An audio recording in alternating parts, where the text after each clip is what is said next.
आँख चमके मेहरे अनवर हो नहीं सकता और कोई हो मुत्तकियो आलिमो जाहिद जमाने में मगर आले मोहम्मद के बराबर हो नहीं सकता। जिनकी बारगाह में रईसुल मुहक्किकीन उम्दतुल मुफस्सिरीन शेखुल इस्लाम वल मुस्लिमीन अल्लामा सैयद मदनी अशरफी कछोछवी लिखते हैं कि इधर नहीं है उधर नहीं है नबी का जलवा किधर नहीं है मगर जमाले नबी को देखे बशर की ऐसी नजर नहीं है। वफूर दीवा नगी ये कैसी ये शोर कैसा दरे नबी पर वो वाकिफ राज़े दिल है अख्तर तुझे ये शायद खबर नहीं है। जिनके बारे में हदीस कुदसी में है कि रब ने फरमाया लौला कलमा खलक़तुल अफ़लाक वल अर्दीन, ऐ महबूब अगर मैं तुझे पैदा न करता तो जमीनों को पैदा न करता। ऐ महबूब अगर मैं तुझे पैदा न करता तो आसमानों को पैदा न करता। तो पता चला कि नबी न होते जमीन न होती, नबी न होते जमा न होता, नबी न होते फलक न होता, नबी न होते मलक न होता, नबी न होते खुश्क न होता, नबी न होते तर न होता, नबी न होते शजर न होता, नबी न होते हजर न होता, नबी न होते मौजू की तुग़यानी न होती, नबी न होते समंदर की सैलानी न होती, नबी न होते दरिया की रवानी न होती, नबी न होते समंदर की गहराई न होती, नबी न होते पहाड़ की बुलंदी न होती, नबी न होते सूरज न होता, नबी न होते चांद न होता, नबी न होते तो कुछ भी न होता। ये आलम ये दिलकश नजारे न होते, ये खुर्सी दो चांदो सितारे न होते, ये दरिया ये साहिल के धारे न होते, मोहम्मद न होते तो कुछ भी न होता।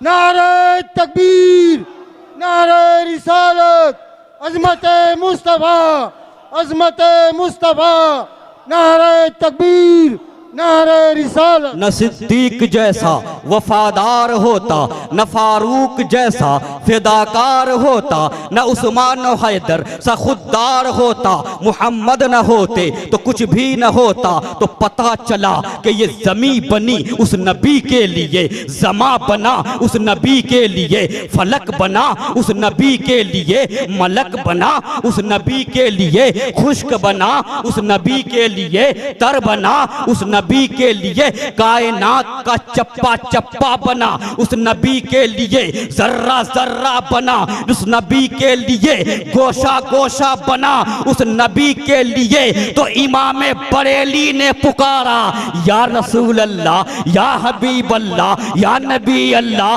जमीनो जमा तुम्हारे लिए, मकीनो मका तुम्हारे लिए, चुनीनो चुना तुम्हारे लिए, बने दो जहां तुम्हारे लिए, अरे दहन में ज़बा तुम्हारे लिए, बदन में है जान तुम्हारे लिए। हम आए यहाँ तुम्हारे लिए, उठे भी वहाँ तुम्हारे लिए।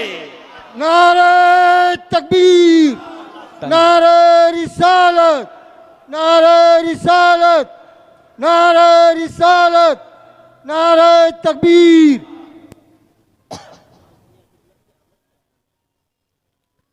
तो आइए उसी आका की बारगाह में झूम झूम कर लौ लगाकर बुलंद आवाज से पूरी दिलचस्पी के साथ बंगाली अंदाज में मेरे साथ मिलकर दरूद शरीफ पढ़ लीजिए। अल्लाहुम्मा सल्ले अला मौलाना मोहम्मद वाला आले सैयदना मौलाना मोहम्मद। अल्लाहुम्मा सल्ले अला सैयदना मौलाना मोहम्मद वाला आले सैयदना मौलाना मोहम्मद सल्लल्लाहु अलैहि वसल्लम। मेरे भाई, अल्लाह ताला ने अपने मुक़द्दस कुरान के अंदर, और कुरान के बारे में ये सबको मालूम है कि सबसे बड़ी किताब, किसी और किताब की हिफाजत का जिम्मेदार अल्लाह तो नहीं है, मगर कुरान एक वाहिद किताब है जिसको रब तबारक व ताला ने अपने जिम्मे में ले लिया है। न कुरान के एक हर्फ को कोई बदल सकता है, न एक जुमला को कोई बदल सकता है, जेर जबर पेश को भी कोई बदल नहीं सकता। वसीम रिजवी नाम का एक सरफिरा दावा किया था 22 आयतें गलत हैं, लेकिन मैं कहूंगा तुम्हारी तरह दावा करने वाले तुम्हारे आबा व अजदाद गुजर कर मिट्टी में मिल गए, गुजर गए, मिट्टी में मिल गए, दुनिया से सब चले गए, कुरान बाकी है और बाकी रहेगा। मेरे भाइयों, उसी कुरान के अंदर अल्लाह ताला ने इरशाद फरमाया, अला इन्ना औलिया अल्लाहि ला खौफुन अलैहिम वला हुम यहज़नून। बड़ी संजीदगी के साथ सुनिएगा, इस आयत का मफहूम क्या है, इसका मतलब क्या है, तर्जमा क्या है। तो अल्लाह ताला ने लोगों को यह बताया, ऐ लोगों होशियार खबरदार सुनो, ये जो अल्लाह के औलिया हैं, अल्लाह के वली, इनको न कोई खौफ है न किसी चीज़ का गम है। जो अल्लाह का वली होता है उनको किसी चीज़ का गम भी नहीं होता और खौफ भी नहीं होता। यहाँ पर एक बहुत भारी भरकम सवाल है कि अल्लाह के वली को कोई खौफ नहीं, अल्लाह के वली को कोई गम नहीं, ये तो आम बात है। अब इतनी सी बात बताने के लिए अला होशियार खबरदार, जो अरबी पढ़ा लिखा है वो अच्छी तरह जानता है कि अला का इस्तेमाल कहाँ पर होता है। अला हुरूफे तंबी में से एक हर्फ है। नहवे मीर के अंदर अला अमा हा हुरूफे तंबी 3 है, उसी में उन्हीं में से अला। तो जहां पर अरब वाले किसी जुमला से पहले अला का लफ्ज इस्तेमाल करते थे तो वहां पर होशियार किया जाता था, खबरदार किया जाता था। तो रब ने खबरदार किया, होशियार किया, ऐ लोगों मेरे औलिया को, मेरे वली को हल्के में मत लेना, ये वलीउल्लाह हैं, इनको कोई खौफ नहीं है, इनको कोई गम नहीं है। अब यहां पर एक सवाल पैदा होता है कि बात इतनी छोटी मोटी बात कि अल्लाह के वली को कोई खौफ नहीं, अल्लाह के वली को कोई गम नहीं, इतनी सी बात और इस तरह खबरदार किया गया, इस तरह होशियार किया गया। तो मैं कहूंगा, ऐ लोगों आपको तो ये पता चला कि अल्लाह के वली को कोई खौफ नहीं, अल्लाह के वली को कोई गम नहीं, मगर आप अब तक आपने ये जाना कि वली कौन है, वली किसे कहते हैं, अब तक आपने समझा वली क्या है। तो सुनिए, वली को पहचानना बहुत मुश्किल है, वली को पहचानना बहुत मुश्किल। खुदा को पहचानना आसान, वली को पहचानना मुश्किल। खुदा को पहचानना आसान, वली को पहचानना मुश्किल। आप कहेंगे मौलाना ये आप अपने घर से तो नहीं बोल रहे, ये आप कहां से बोल रहे, ये किनका कौल है, ये किसने कहा। तो मैं कहूंगा ये उनका कौल है जो मखदूम सिमनानी के भी आका हैं, ये उनका कौल है जो अशरफुल औलिया के भी आका हैं, ये उनका कौल है जो ताजुल औलिया के भी आका हैं, ये उनका कौल है जो निजामुल मुद्दीन औलिया के भी आका है, ये उनका कौल है जो गरीब नवाज के भी आका है। वो आका कौन है? तो मैं कहूंगा वो हजरत बायजीद बुस्तामी की जात है।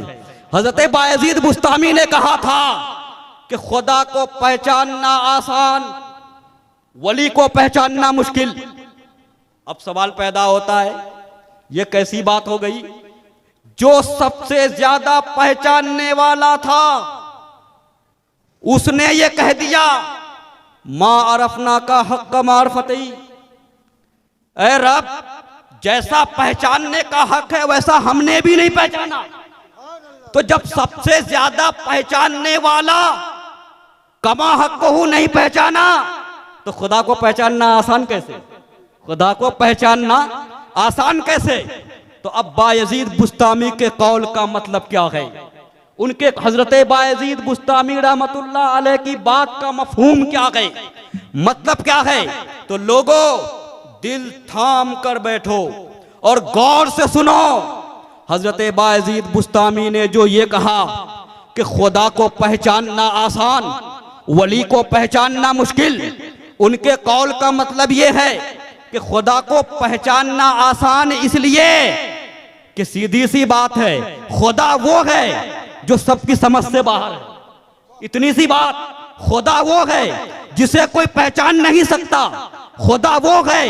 तो ऐ लोगों, कम से कम तुमने इतना तो पहचाना कि खुदा वो है जो जमीनों जमा से पाक है, खुदा वो है जो मकीनों मकान से पाक है, खुदा वो है जो इम्कानियात से पाक है। कम से कम इतना तो समझा जितना मुल्ला हसन ने कहा, खुदा वो है जो ला युहद्दो है, खुदा यो वो है जो ला युतसव्वरो है, खुदा वो है जो ताला अनिल जिनसे वल जिहाद है, खुदा वो है जो जालल कुल्लियाते वल जुजियात है, खुदा वो है जो मकानों मकानियात से पाक है। मगर वली को कैसे पहचानोगे? वली को कैसे पहचानोगे? तो खुदा ने दुनिया वालों को बताया, ऐ लोगों ये मेरे वली है, तुम्हारे दस्तरखान पर खाएंगे मगर पहचानना मुश्किल, तुम्हारे बाजारों में चलेंगे मगर पहचानना मुश्किल, तुम्हारे साथ बैठेंगे मगर पहचानना मुश्किल, तुम्हारे तरह सोएंगे मगर पहचानना मुश्किल, तुम्हारी तरह बोलेंगे मगर पहचानना मुश्किल। तो औलिया अल्लाह को हल्के में मत लेना और कभी अपनी तरह मत समझना। ये मत समझना कि तुम्हारे दस्तरखान पर खाते हैं तो तुम्हारी तरह, ये मत समझना तुम्हारे साथ बैठते हैं तो तुम्हारी तरह, ये मत समझना कि तुम्हारे साथ चलते हैं तो तुम्हारी तरह, ये मत समझना कि बाजारों में चलते हैं तो तुम्हारी तरह, ये मत समझना कि दस्तरखान पर खाते हैं तो वो तुम्हारी तरह। ये तो वो है कि तुम सूद वाले हो, ये दूध वाले हैं। ये तो वो है कि तुम बेसुकून हो, ये सुकून वाले हैं। ये तो वो है कि तुम खौफ रखते हो, ये बेखौफ है। ये तो वो है कि तुम गमगीन हो, वो बेगमगी वो गमगीन नहीं है। ये तो वो है कि रहते हैं जमीन पर देखते हैं आसमान को, रहते हैं जमीन पर देखते हैं अर्शे मुअल्ला को, रहते हैं जमीन पर देखते हैं तहतुस सरा को। तो शायर ने कहा है कि निगाहे वली में वो तासीर देखी, यहीं से वो लौहो कलम देखते हैं, न तुम देखते हो न हम देखते हैं, गुलामों को शाहे उमम देखते हैं। नारे तकबीर, वली अल्लाह का दामन, वली अल्लाह का दामन, अशरफुल औलिया का दामन, सरकार ताजुल औलिया का दामन। नारे तकबीर, नारे रिसालत। तो खुदा को पहचानना आसान इसलिए कि खुदा हमारी समझ से बाहर, हम इतना जानते हैं खुदा हमारी समझ से बाहर पहचान नहीं सकते। अब आइए एक बात मैं बता दूं, आप जानते हैं पीराने पीर, रोशन ज़मीर, सिराजुल उम्मा, कशफुल गुम्मा, सैयदुल औलिया हजरत गौसे आजम रहमतुल्लाह ताला अलैह, ये कहा जाता है जहां पर उलमा का इल्म दम तोड़ दे वहां पर गौस की गौसियत काम आती है। जहां पर उलमा का इल्म दम तोड़ दे वहां पर ख्वाजा की ख्वाजगियत काम आती है। जहां पर उलमा का इल्म दम तोड़ दे वहां पर वली की विलायत काम आती है। आप बताइए कि गौसे आजम की वो तारीख आपको याद है कि नहीं कि उन्होंने मुर्दे को जिंदा किया, मुर्दे को जिंदा किया। ये एक बहस चली एक मैदान में, अब एक मैदान है बहस चल रही है। तो ईसाई थे, ईसाइयों ने सवाल किया कि हमारे ईसा अलैहिस्सलाम ने मुर्दे को जिंदा किया, ये तुम्हारे कुरान में है, मगर तुम्हारे नबी ने भी किसी मुर्दा को जिंदा किया है कुरान में। तो जवाब देने वाले ने जवाब दिया, मुनाजरा शुरू है, मुबाहसा शुरू है, बहस हो रही है, मुकाबला है, मैदान मुनाजरा है। हुआ क्या, एक सवाल क्या तुम्हारे नबी ने कभी मुर्दे को जिंदा किया? जब तुम्हारे नबी ने नहीं किया और मेरे ईसा अलैहिस्सलाम ने किया, तो ईसा अलैहिस्सलाम तुम्हारे नबी से अफजल। ये दलील दिया था। और ये मुनाजरा इतना खतरनाक था कि आलिम का इल्म काम नहीं आता, फाजिल का फजल काम नहीं आता। ये ऐसा मुनाजरा था। अब कैसे क्या किया जाए? तो एक शख्स ने कहा, ये एक आलिम दीन जो सुन्नी का था, उसने कहा जिंदा किया है, एक बकरी को जिंदा किया। कहा कहां पर है? हदीस में। अरे हदीस को छोड़, कुरान में, कुरान में बता। बात कुरान की हो रही है, हदीस कहां से ला रहे हो? बात कलामुल्लाह की हो रही है, रसूलुल्लाह का कौल कहां से ला रहे हो? हदीस में नहीं, कुरान में बता। हजरत ईसा के बारे में तुम्हारा कुरान बोलता है, मगर तुम्हारे नबी के बारे में कुरान कहां है? कुरान खामोश है, कुछ नहीं बोलता। अब यहां पर सोचने का मकाम है। अलहम्दो से वन्नास तक कहीं पाएगा ही नहीं, कहीं पाएगा ही नहीं कि नबी ने मुर्दे को जिंदा किया, हमारे रसूल ने मुर्दे को जिंदा किया। अब वो उलमा जो थे अहले सुन्नत के, सब बेचैनो बेकरार हैं, सब परेशान हैं, सब तअज्जुब में हैं, सब अचंभे में हैं, सब हैरत में हैं। करें तो करें क्या?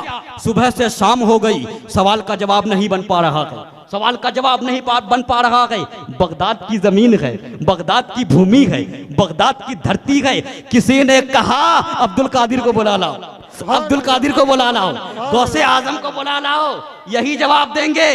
क्योंकि इल्म दम तोड़ चुका था, गौस की गौसियत की जरूरत थी, इल्म दम तोड़ चुका था, रूहानियत की जरूरत थी, इल्म दम तोड़ चुका था, गौस की वली की वलायत की जरूरत थी। इसलिए हम कहते हैं कि जहां पर इल्म दम तोड़ता है तो कभी मखदूम सिमनानी की वलायत काम आती है, जहां पर इल्म दम तोड़ता है कहीं निजामुद्दीन औलिया की वलायत काम आती है, इल्म दम तोड़ता है तो गरीब नवाज की वलायत काम आती है, इल्म दम तोड़ता है तो अलाउल हक पंडवी की वलायत काम आती है, इल्म दम तोड़ता है तो सिराजुल हक आईने हिंद की वलायत काम आती है, इल्म दम तोड़ता है बाबा फरीदुद्दीन गंजे शकर की वलायत काम आती है, इल्म दम तोड़ता है जकरिया मुल्तानी की वलायत काम आती है, इल्म दम तोड़ता है गौसे जिलानी की वलायत काम आती है। अरे इल्म दम तोड़ता है अशरफुल औलिया की वलायत काम आती है। सुभान अल्लाह। मेरे भाई, नारे तकबीर, नारे रिसालत, हुजूर अशरफुल औलिया का दामन, हुजूर अशरफुल औलिया का दामन, हुजूर ताजुल औलिया का दामन। नारे तकबीर, नारे रिसालत। अब आलिमों का इल्म दम तोड़ चुका है, आलिम हैरान हैं, उलमा परेशान है। बड़े बड़े मशाइख, बड़े बड़े उलमा, मैदान मुनाजरा है, बहस चल रही है, दलील पे दलील दी जा रही है। ईसाइयों की तरफ से दलील है, तुम्हारे कुरान में है हजरत ईसा ने जिंदा किया मुर्दा को, तुम्हारे नबी ने कहा जिंदा किया। इसलिए तो एक शायर ने एक मुशायरा में कहा था कि मोहम्मद तो जमीन में बेगुमा है, फलक पर इब्ने मरियम का मकां है, जो ऊंचा है अफजल वही रहेगा, जो नीचे है भला वो अफजल कहाँ है। तो उस मुशायरा में उस शायर का जवाब देते हुए एक इस्लामी शायर ने कहा था, तराजू उठाकर देख लो नादान, झुकता वही है जो पल्ला गिरा है, झुकता वही है जो पल्ला गिरा है। सब कुछ सही, लेकिन यहां बता कुरान में कहां है? कुरान में कहां है कि मोहम्मद ने मुर्दे को जिंदा किया? ईसा के बारे में कुरान बोल रहा है, कलामुल्लाह बोल रहा है कि कुंबे इज़्निल्लाह कह के मुर्दे को जिंदा कर देते थे। मगर मोहम्मद के बारे में कहां है? तुम्हारे नबी के बारे में कहां है? जब इल्म दम तोड़ चुका था, लोगों ने कहा अब्दुल कादिर को बुला लाओ। लोग पहुंचे, कहा बाबा सुबह से शाम हो गई, सिर्फ एक सवाल, कुरान में कहां गए? नबी ने मुर्दे को जिंदा किया, दलील क्या है? ये नहीं मिलता, कहां से जवाब दिया जाए? गौसे आजम ने फरमाया असा लाओ चलते हैं, असा लाओ चलते हैं। फिर गौसे आजम ने असा को लिया, असा को उठाया और लाठी पकड़ कर चल गए। मैदान मुनाजरा में सैयदना शेख अब्दुल कादिर जिलानी रहमतुल्लाह अलैह वली की विलायत है, गौस की गौसियत है, अब कुतुब की कुतुबियत है। गौसे आजम वहां पर हाजिर हुए, कहा ईसाइयों ये बता सवाल क्या है? सवाल क्या है? तो ऐ अब्दुल कादिर सिर्फ एक ही सवाल कि तुम्हारे कुरान में ये लिखा है कि मेरे ईसा ने कुंबे इज़्निल्लाह कह के मुर्दे को जिंदा कर दिया, मगर तुम्हारे नबी के बारे में कहाँ गए? तुम्हारा क्या ख्याल है? गौसे आजम ने फरमाया वो तो मुताज इलैह हैं, वो तो हमारे आका हैं, अरे उन तक क्यों पहुंचते हो? मेरे बारे में क्या ख्याल है? सुभान अल्लाह, सुभान मेरे अल्लाह। बारे में क्या ख्याल है? सुभान अल्लाह। कहा क्या मतलब? कहा मेरे बारे में मैं जिंदा कर दूंगा, मैं तो उस नबी का गुलाम हूँ, मैं तो उस नबी का खादिम हूँ, तुम मेरे नबी पर दलील मांग रहे हो, मेरे बारे में क्या ख्याल है? कहा ये कैसे हो सकता है? ये फकीर कैसे जिंदा कर देगा? लाठी लेके चलता है तो क्या लाठी मार के जिंदा करेगा? ये कैसे करेगा? गौसे आजम ने फरमाया वो मेरे ऊपर है, मैं जैसे भी करूँ ये मेरा मामला है, ये मेरा खुदा मुझे ताकत रूहानियत अता करेगा या क्या करेगा ये मेरा मामला है, मैं खुदाई ताकत से जिंदा करूंगा, मैं गौस की गौसियत से जिंदा करूंगा, मैं वली की रूहानियत से जिंदा करूंगा। फिर क्या होता है? गौसे आजम ने फरमाया बता किसको जिंदा करूं, बता किसको जिंदा करूं? तो सब कहने लगे और लेके गए एक ऐसे कब्रिस्तान में, ऐसी कब्र के पास जहां पर 200 साल पहले इंसान दफनाया गया था, 200 साल पहले मुर्दा दफनाया गया था। और बाज़ उलमा कहते हैं कि वो एक कव्वाल भी था, वो एक कव्वाल भी था, कव्वाली करता था, वो एक कव्वाल था। तो गौसे आजम ने फरमाया, पहले तो गौसे आजम ने कब्र की तरफ देखा, मुस्कुराया और फरमाया ऐ लोगो इसके अंदर ये कव्वाल है, अगर कहो तो गाता हुआ उठा दूं, अगर कहो तो कव्वाली करता हुआ उठा दूं। तो लोगों ने कहा अगर ताकत है, अगर हिम्मत है, अगर दम है तो उठा दे। तो गौसे आजम ने फरमाया ऐ मुर्दा रब के हुक्म से जिंदा हो जा। इतना कहना था कि कब्र फटी, मुर्दा उठ गया, कब्र फटी, मुर्दा उठ गया। और मुर्दा उठकर क्या कह रहा है? क्या कयामत हो गई, क्या कयामत हो गई? गौसे आजम ने फरमाया चुप कर, यहाँ पर दलील देना है, यहाँ पर दिखाना है।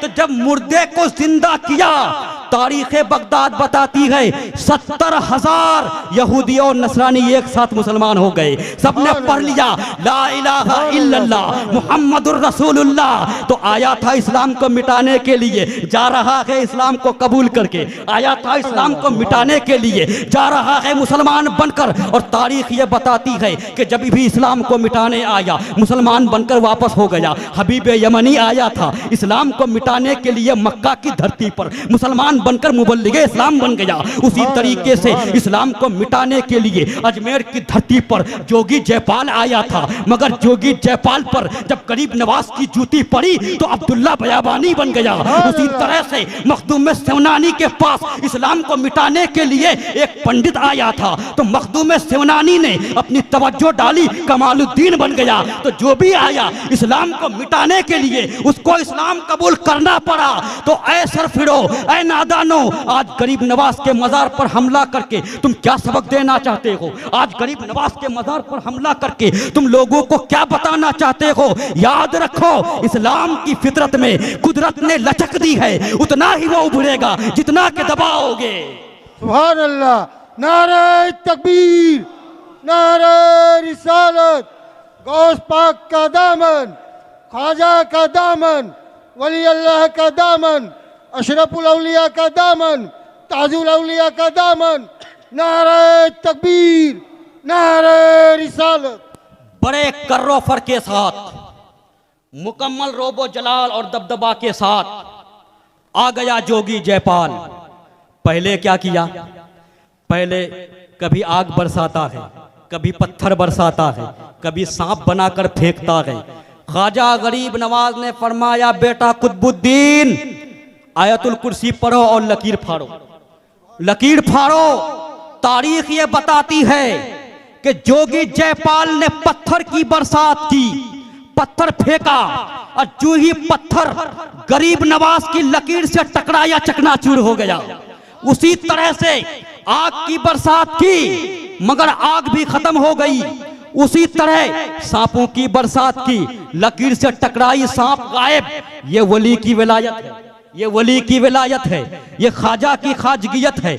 जहां पर इल्म दम तोड़ देगा वहां पर वली की विलायत काम आएगी। और मैं एक बात बता दूं, हमारे औलियाए किराम ने कैसे कैसे इस्लाम फैलाया है, ये मखदूम सिमनानी की ज़ात से पूछो, ये मखदूम सिमनानी की ज़ात से पूछो। हज़रत मखदूम सिमनानी ने कितनी मशक्क़तें उठाकर, कितनी परेशानियां उठाकर इस्लाम की तबलीग की, और अल्लाह ने साथ भी दिया, लोगों को मुसलमान बनाया। यहाँ तक के 10,000 गैर मुस्लिमों को कलमा पढ़ाकर मखदूम सिमनानी ने मुसलमान किया गए। और अल्लाह ने वो ताकत मखदूम सिमना के अंदर अता फरमाई थी कि अगर पत्थर की मूरत में जान दे तवज्जो दे देते थे तो जान आ जाती थी, देख लेते थे जान आ जाती थी। तारीख़ गुजरात बताती है कि हज़रत मखदूम सिमनानी,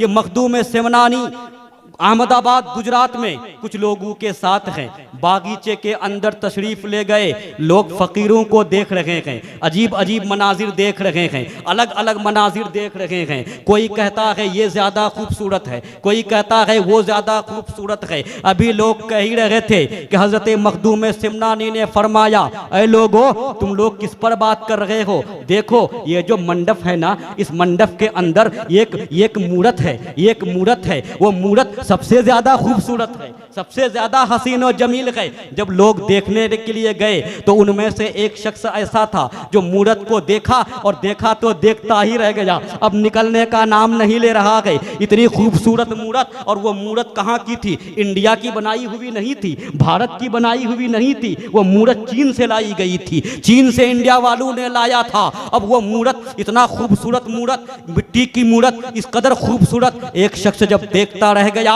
सब बाहर आ गए। अब यहाँ से वो हिलने का नाम नहीं लेता, मूरत का हाथ पकड़ लिया, पकड़ के कहता है मेरे साथ चलना, मेरे साथ चलना। मगर मूरत बोलती नहीं है, मूरत कुछ नहीं बोलती, मूरत खामोश है, उसके अंदर रूह ही नहीं है तो वो बोलेगी कैसे? उसके अंदर जान ही नहीं है तो वो बोलेगी कैसे? मखदूम सिमनानी के पास लोग पहुंचे और कहने लगे, अशरफ सिमना, ए बादशाह, ए आका, देखिए सब साथ में थे, निकल गए, मगर ये कई दिनों से भूखा प्यासा है, मूरत को देखकर निकलने का नाम नहीं ले रहा है, आशिक हो गया है, शैदा हो गया है, फिदा हो गया है, निकलने का नाम नहीं लेता। मखदूम सिमनानी वहाँ तशरीफ ले गए, देखते हैं बहुत बेहाल है, इस दीवाने का हाल बड़ा गड़बड़ है, ये तो मुकम्मल मस्त हो चुका है, उस मूरत की याद में अपनी औकात को खो दिया है, अपनी हैसियत को खो दिया है, अब क्या किया जाए? मखदूम सिमनानी को अफसोस हुआ। मखदूम सिमनानी ये करते हैं, तारीख ये बताती है कि तारिक सल्तनत,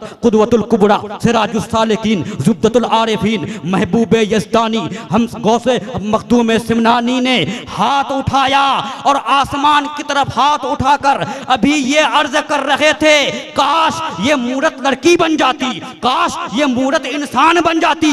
अभी मुकम्मल बात खत्म ही नहीं हुई थी कि मूरत के अंदर रूह आ जाती है, मूरत के अंदर जान पड़ जाती है और वो मूरत इंसान बन जाता है। सुभान अल्लाह, सुभान अल्लाह। वली की विलायत ही तो है, वली की विलायत ही तो है, रूहानियत ही तो है। मेरे भाइयों, उन्हीं मखदूम सिमनानी की रूहानी औलाद हैं अशरफुल औलिया, ताजुल औलिया, रूहानी औलाद सैयदना अब्दुल रज़्ज़ाक नूरुल ऐन, जो गौसे आज़म जीलानी के नस्ब से हैं, उनकी नस्ल से हैं, उनकी औलाद है अशरफुल औलिया। हम और आप अशरफुल औलिया के मकाम को नहीं समझ सकते, आखिरी बात, मकाम को नहीं समझ सकते। मेरे भाइयों, दर्द कितना था दीन का उनके अंदर, दर्द कितना था इस्लाम का उनके अंदर। बंगाल की ज़मीन पर तशरीफ़ लाए, लोग बेइल्म थे, इल्म से मुकम्मल आरी थे, लोग जो है उस वक्त जो है कुछ थे, कुछ रहे होंगे, लेकिन अक्सर हाल ये था अक्सर लोगों का कि इल्म दीन से बहुत दूर थे। उस वक्त हज़रत अशरफुल औलिया ने मदरसा जो मखदूम अशरफ मिशन आज देख रहे हैं, सिर्फ 2 रूम की उन्होंने बुनियाद डाली, 2 रूम बनाया, और उसमें मैंने सुना है कि फ़कत 22 तलबा थे, 22 तलबा ज़ेरे तालीम थे। उनकी एक ख्वाब थी, उनका एक सपना था कि ये मदरसा आगे बढ़ता, लोग हुफ़ाज़े किराम पैदा होते। उनकी ख्वाहिश थी कि यहाँ से फ़क़ीह बन के निकलता, यहाँ से आलिम बन के निकलता, यहाँ से फाजिल बन के निकलता, यहाँ से हाफिज बन के निकलता। और उसी ख्वाब को पूरा किया गया ताजुल औलिया ने, उसी ख्वाब को पूरा किया गया ताजुल औलिया ने।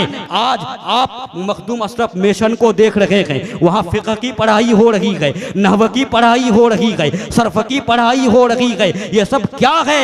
ये अशरफुल औलिया का जो ख्वाब था, जो उनका सपना था, उस ख्वाब की ताबीर है हुजूर ताजुल औलिया ने की। और ताजुल औलिया ने यहाँ पर एक मदरसा कायम करके दुनिया वालों को बता दिया, दुनिया वालों तुमको इल्मे दीन सीखना है, मिशन में आ जाओ। तुमको फ़क़ीह बनना है, मिशन में आ जाओ। तुमको हाफिज बनना है, मिशन में आ जाओ। और उसी तरीके से फिर जब जमाना तरक्की करता गया तो देखने वालों ने देखा कि जंगल को मंगल कर दिया, देखने वालों ने देखा कि आईने हिंद स्कूल भी खोल दिया, देखने वालों ने देखा कि जहां पर इंसान के रहने का नामो निशान नहीं था, वहां हिफ्ज का शोबा ही कायम कर दिया, वहां मिशन का शोबा ही कायम कर दिया, हिफ्ज का शोबा भी कायम किया और बहुत बड़ा स्कूल भी कायम किया। ये क्या है? ये ताजुल औलिया की दीनी खिदमात है। ये क्या है? ये अशरफुल औलिया के ख्वाब का नतीजा है मेरे भाई। उनके ख्वाब की तकमील हुजूर ताजुल औलिया ने की, वो अशरफुल औलिया। अब आइए मैं उनके मकाम को बयान करूं। अशरफुल औलिया क्या थे? वो अशरफुल औलिया जो आफताब इल्म की तनवीर थे, वो अशरफुल औलिया जो लौहे दिल पर इल्म, लौहे दिल पर इश्क की तहरीर थे, वो अशरफुल औलिया जो फिक्र रूमी जामी की तासीर थे, वो अशरफुल औलिया जो फिक्र फन में नाइबे शब्बीर थे, वो अशरफुल औलिया जो चिश्ती फैजान के एक नीर थे, वो अशरफुल औलिया जो कौम के दिलबर थे, वो अशरफुल औलिया जो नाज बरदारे शरीयत थे, वो अशरफुल औलिया जो गुले गुलजारे चिश्तियत थे, वो अशरफुल औलिया जो मुस्लिह कौमों मिल्लत थे, वो अशरफुल औलिया जो सिराजे कौमों मिल्लत थे, वो अशरफुल औलिया जो पीरे तरीकत थे, वो अशरफुल औलिया जो रहबरे राहे शरीयत थे, वो अशरफुल औलिया जो गुले गुलजारे अशरफियत थे, वो अशरफुल औलिया जो कौम के दिलबर थे, वो अशरफुल औलिया जो दीन के रहबर थे, वो अशरफुल औलिया जो सब्र के नाअत के पैकर थे, वो अशरफुल औलिया जो ज़ोदो तकवा के ताबनाक गौहर थे, वो अशरफुल औलिया जो माहिर नद्दो नजर थे, वो अशरफुल औलिया जो इल्म हुनर का बहता समंदर थे, वो अशरफुल औलिया जो बागे वफा का खुशनुमा मंजर थे, वो अशरफुल औलिया जो अहले सुन्नत का चमकता हीरा, दमकता सूरज और महकता फूल थे। अरे वो अशरफुल औलिया जो माहिर फिक़्ह वसूल थे। सुभान अल्लाह, सुभान अल्लाह। नारे रिसालत, फायदा जो भी किया हुजूर ताजुल औलिया ने, जो भी किया अपने लिए नहीं किया, अपने नाना के दीन के लिए किया।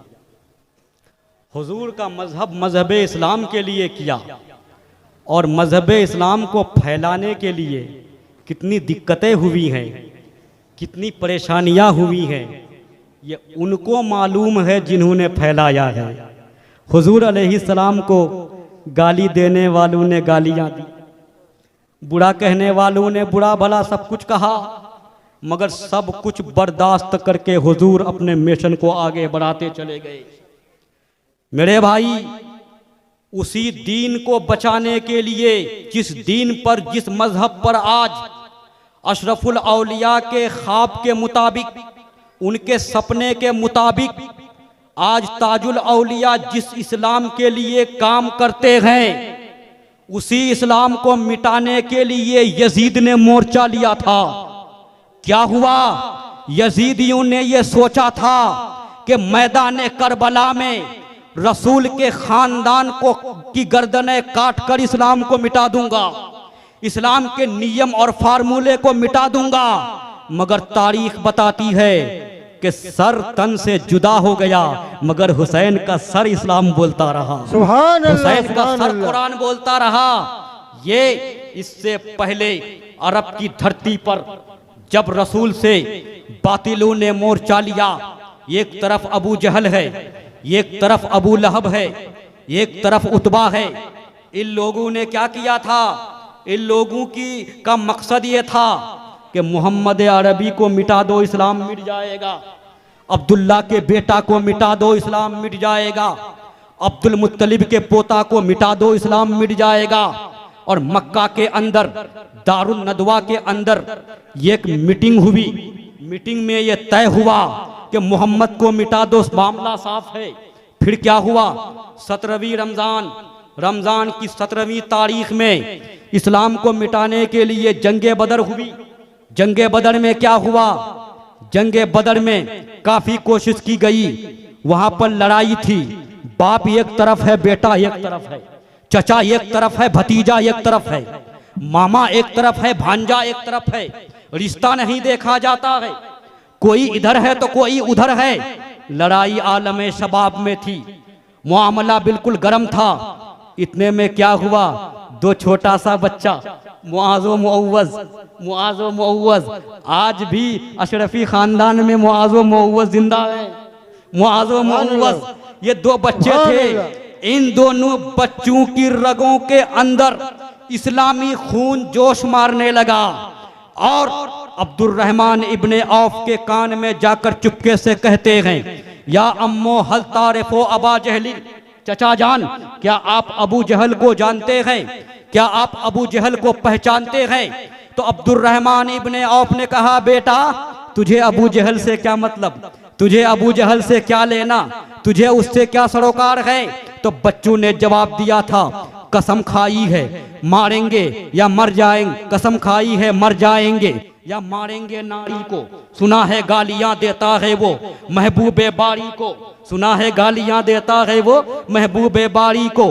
अब्दुर्रहमान इब्ने औफ ने हर मुमकिन कोशिश की, मगर बच्चों ने जवाब दिया, चचा जान इस्लाम पीछे हटने का दर्स नहीं देता है, आगे बढ़ने का सबक पढ़ाता है। इस्लाम पीछे हटने नहीं कहता, इस्लाम तो आगे बढ़ने कहता है। इन्होंने रोकने की कोशिश की मगर बच्चे नहीं रुके। मजबूर होकर अब्दुर्रहमान इब्ने औफ ने इशारा कर दिया, वो देख अबू जहल घूम रहा है, वो देख खबीस घूम रहा है, वो देख रसूल का दुश्मन घूम रहा है। देखना था कि मुआज़ो मुअव्वज़ की तलवार हवा में लहराई, फिजा में चमकी, तेज धुंध आंधियों की तरह आगे बढ़े, ओकाबों की तरह झपटे और इतना जबरदस्त वार किया कि अबू जहल को ठिकाने लगा दिया और ठिकाने लगाकर ये दुनिया को पैगाम दे दिया कि इस्लाम की फितरत में कुदरत ने लचक दी है, उतना ही वो उभरेगा जितना के दबाओगे। सुभान अल्लाह, सुभान उतना ही अल्लाह। वो उभरेगा जितना के दबाओगे। उसी मजहब को मिटाने के लिए मक्के की धरती पर जब किसी भी तरह से इस्लाम को नहीं मिटा पाया, जब अबू जहल की बोलती बंद होती जा रही थी, अबू लहब ने सोचा था सिर्फ मेरी हुकूमत चलेगी, अबू जहल ने सोचा था कि मक्के में सिर्फ मेरी चलेगी, उतबा ने सोचा था कि सिर्फ मेरी चलेगी, कुफ्फार व मुशरिकीन ने सोचा कि सिर्फ मेरी चलेगी। मगर तारीख ने देखा, इतिहास साक्षी है, हदीस गवाह है, जमाना ने देखा कि एक तरफ से सबका सत्यानाश होता चला गया और इस्लाम आगे बढ़ता चला गया।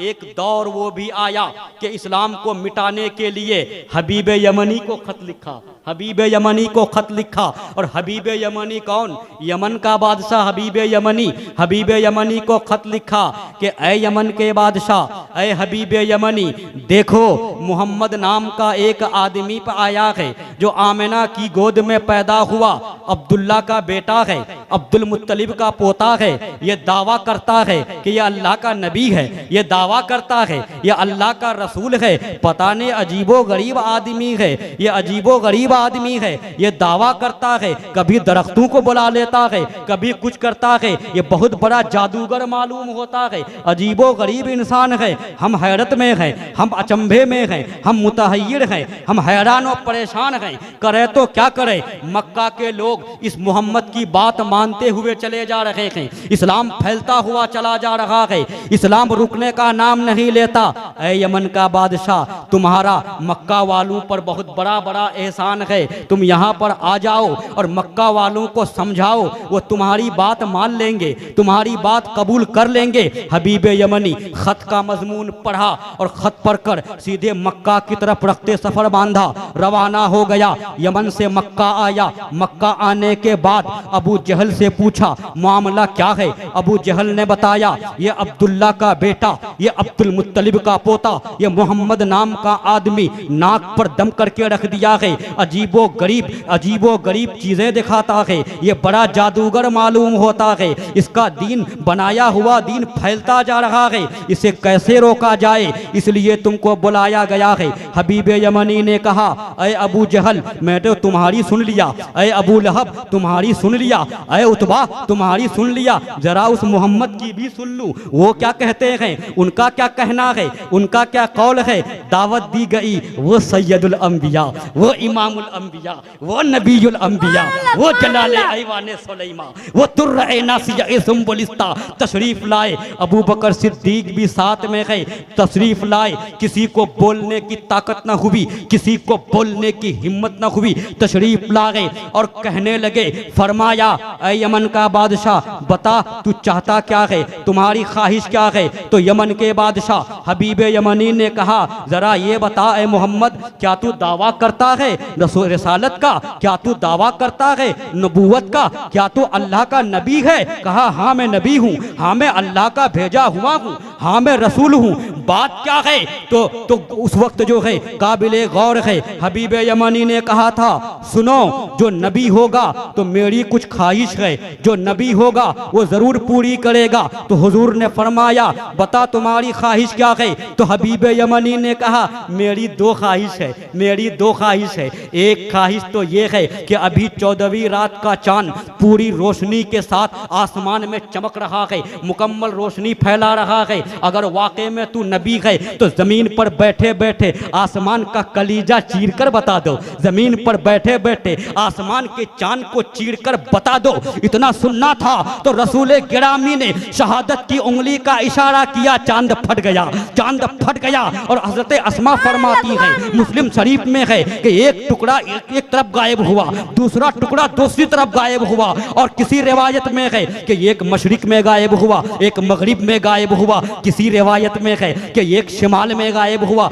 एक दक्षिण में गायब हुआ, एक उत्तर में गायब हुआ। फिर जब नबी ने दोबारा इशारा किया दोनों टुकड़ा आपस में आया और आपस में मिलकर मुकम्मल माहे कामिल बन गया, मुकम्मल चांद बन गया। तो टुकड़े कर दिया तो नबी ने फरमाया ऐ हबीब यमनी अब बता दूसरी ख्वाहिश क्या है, तुम दूसरी चीज क्या चाहते हो, तुम्हारी दूसरी तमन्ना क्या है, तुम्हारी दूसरी आरजू क्या है। तो हबीब यमनी ने कहा कि जो नबी होगा वो गैबदा होगा, वो गैब की खबर बता देगा, तो तू खुद ही बता दे मैं दूसरी बात क्या चाहता हूँ। तो वो आलिम गैब नबी फरमाते हैं ऐ मक्का के दरो दीवार सुनो, ऐ हबीब यमनी सुनो, ऐ अबू जहलो अबू लहब सुनो, और ऐ यमन के बादशाह खास तौर से सुन लो तुम्हारी दूसरी ख्वाहिश क्या है। तुम्हारी दूसरी ख्वाहिश ये है कि तुम्हारी एक बेटी है जिसका ना हाथ है, जिसका ना पैर है, जिसकी ना आंखें हैं, जिसके ना कान है। तू चाहता है कि अच्छी हो जाए, जा मैंने शिफा दे दी, जा मैंने शिफा दे दी। इतना कहना था कि हबीब यमनी पुकार कर कहता है ए मक्का के दरो दीवार सुन लो, ए अबू जहल सुन ले, ए अबू लहब सुन ले, ए कुफ्फारो मुशरिकीन सुन ले, मैं तौबा करता हूँ और मैं इस्लाम लाता हूँ, मैं कलमा पढ़ता हूँ ला इलाहा इल्लल्लाह मुहम्मदुर रसूलुल्लाह। कलमा पढ़कर मुसलमान हो गया और पुकार कर कहा कि सिर्फ मुसलमान ही नहीं मैं यमन में जाऊंगा, इस्लाम की तबलीग करूंगा, इस्लाम का नियम बताऊंगा, इस्लाम का फार्मूला बताऊंगा। तारीख बताती है, इतिहास साक्षी है कि हबीब यमनी वो हुजूर से इजाजत लेकर चले गए, घर की तरफ रवाना हो गए। रात का वक्त था, रात के सन्नाटे में जब अपने घर के दरवाजे पर दस्तक दिया तो क्या देखा, वही बेटी जिसका कल हाथ नहीं था, वही बेटी जिसका कल पैर नहीं था, वही बेटी जिसकी कल आंखें नहीं थी, वही बेटी जिसके कल कान नहीं थे, वही दरवाजा खोल रही गए, वही दरवाजा खोल रही गए। तो यमन के बादशाह ने पूछा बेटी तेरा हाथ नहीं था, तेरा पैर नहीं था, तेरी आंखें न थी, तेरे कान न थे, ये सब कैसे हो गए। तो बेटी ने जवाब दिया बाबा बाबा मैं रात में सो रही थी, मैंने सपने में देखा, मैंने ख्वाब में देखा एक नूरानी चेहरा वाला, काली जुल्फें वाला ख्वाब में तशरीफ लाया और कहने लगा बेटी मैं तेरे बाप को मक्का की धरती पर कलमा पढ़ाता हूँ, तू यमन में पढ़ ले, तू यमन में पढ़ ले।